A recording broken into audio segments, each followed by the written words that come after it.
I am Marvin and I will be presenting two different separation techniques for our DLP2. Now what we have here is a mixture contains of water for solvent and salt for the solid. I mixed them both together for the experiment.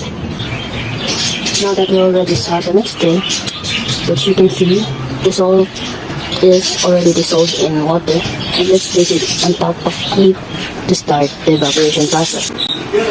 What we're doing here is we're separating the components in this mixture, which are water and salt, and when we expose liquid to heat, it evaporates from liquid to gas. Now I went back to check on our experiment, and I can see that the water is almost dried up, and we're almost left with just salt, crystallized, and the plate.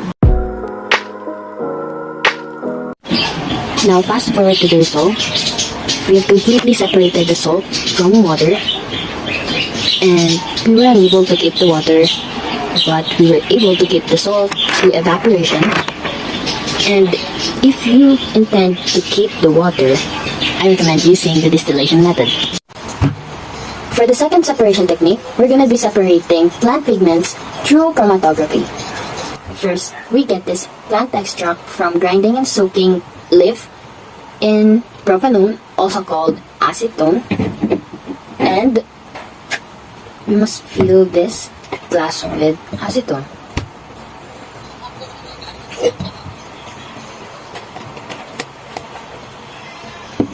Prepare a filter paper, cut into pieces.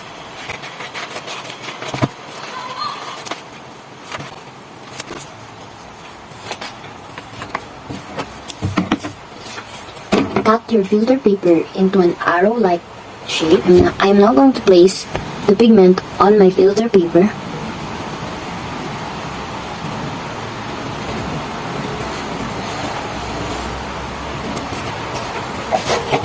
I mark down my filter paper with pigments, and now it's time to place it in the jar filled with acetone.